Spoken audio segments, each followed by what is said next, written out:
While our country is struggling with coronavirus and how to curb it, there's a section of people who are the most vulnerable and the most affected ones, that is the Dihadi Mazdoors. Keeping that in mind, we will study today's lecture, that is poverty, one of the socio-cultural issues. In today's lecture, we'll cover poverty, its types, causes, and measures to curb it. So let us begin. In order to understand poverty, we first need to understand who is poor, and that is why I gave the example of Dihadi Mazdoors or the daily wage workers. Poverty has been a challenge for a really long time, and it is a very important, very major social problem. So, who is poor? Poor is that vulnerable group who is struggling every day for the basic requirements. Basic requirements not just only meet food, shelter, and clothing, but many other things like hunger, starvation, employment, literacy, skills, malnutrition, access to health, exploitation, gender inequality, powerlessness, and many more. So, all these are associated with the poor, the less privileged, the people who do not have access to socio political, cultural, or economic facilities in the country or in the life, in their society. They are deprived of these basics.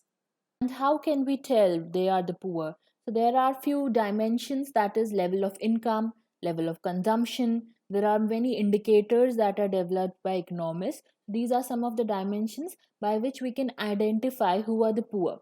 Now, when we discuss the poor, when we talk about the poor, poor is not something that can be confined in one definition. There are many kinds of poor. If I have 10 rupees, I am poor, right? And if you have 20 rupees, that means you are rich. Is that so? No, that does not make you rich. That still makes you poor, but you are better off than me. So there are different kinds of poor. Some are homeless, some do not have the money to educate their children. So all of these are the different kinds of poor. Some of them are always poor, usually poor, occasionally poor, never poor, etc.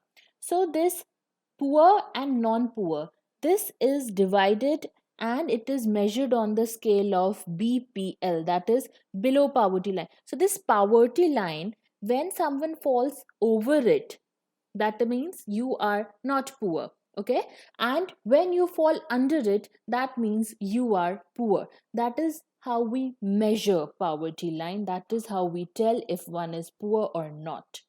This poverty line concept was given by Dadabhai Naoroji, and he experimented with it at jail cost of living, but then it was amended later because earlier it did not include the children. Poverty has been an issue and it has been included in the various policies and schemes given by the government. But because of many issues that are prevailing in the country, we still have not been able to tackle this poverty problem. Before we move ahead, I want to quickly look at these definitions. Please look at these definitions as they're important from exam point of view. Coming to absolute poverty. Now, there are two types of poverty, absolute and relative. When we talk about absolute poverty, it is measured on minimum requirements like food, shelter, and clothing, and it categorizes only in two parts, poor and non poor. It is calculated on basis of basic human needs, okay? And it is also known as subsistence. So, it only takes into consideration the basics of human needs, so therefore it is not very exhaustive. Although many economists added very basic cultural needs and many other things, but even then, when we tried to measure poverty on the basis of absolute poverty, there was never a true value presented. So what we did was we invented the concept of relative poverty. So what relative poverty does is it compares standards, it compares societies, it gives a true picture. Relative poverty is exactly what we discussed. If I have 10 rupees and you have 20, I am poorer in comparison to you. So this is how we tell who is under the poverty line, below the poverty line, and who is not. So it gives a true picture. Now, coming to the causes of poverty. Why does poverty still exist? The government has funded so many plans, so many schemes, and still poverty exists because of certain factors like individual incapacity. This is one ideology given by economists which states that there are people who have no motivation, there's a lack of initiation, there is dullness, alcoholism, illiteracy, etc. One example could be Protestant Ethics by Weber, where he said that only those who work hard all their lives, only they succeed and become the chosen one. Second could be can be economic causes. As we know that India is not as developed as many other economies and our per capita income is very low. Even when the people who are skilled and qualified, they're not getting jobs. So what about the people who are coming from rural areas to the urban areas? They do not have any education, qualification, skills. What about them? They will not get employment anyway. So therefore they depend on agriculture, and due to this we are heavily dependent on agriculture. There's a lot of pressure called as inflationary pressure, where the value of money keeps coming down and the purchasing power of people is affected. One more important cause when we talk about economic causes is indebtedness. When there's a lot of debt, because people think that they're going to return the debt, but it becomes a trap and they do not overcome it. It especially happens in cases of poor people who take it from local money lenders who take the debt from them, and therefore they get entrapped. Demographic factors, huge population, and it is very difficult to give access in terms of medical treatment, etc., to the people who cannot afford it, especially in rural areas. Social causes, social exclusion is there. We still suffer from many taboos and phobias where people cannot overcome their caste stigmas and everything. Other causes, lack of political will, too much corruption, inefficient political system, etc. Measures by government. There were many economists who came up with different indexes to estimate poverty, like the SANE index, poverty gap, squared poverty gap, etc. Only when we know the root causes and the true picture is there, only then the government can help with the real problems. Therefore, government came up with planning commission and started the 5-year plans in the year 1950.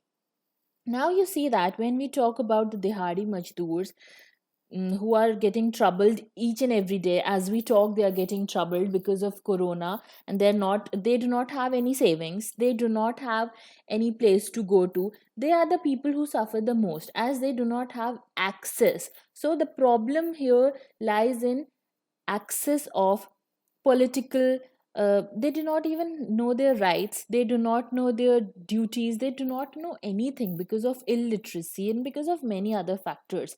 So these are the problems that are the root causes and has to be addressed.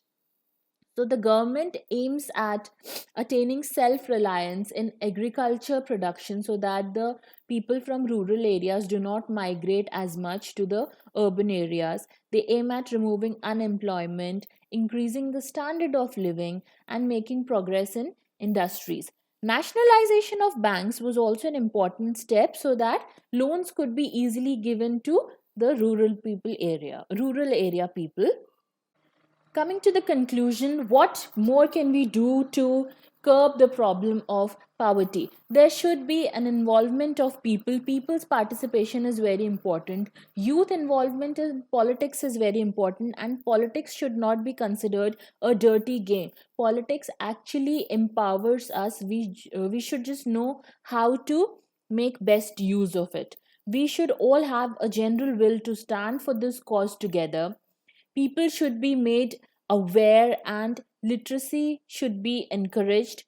Family planning should be encouraged. Corruption should be reduced. And we also need capable civil servants who offer more and more policy and frameworks for years to come. Now we'll discuss some of the questions based on this lecture.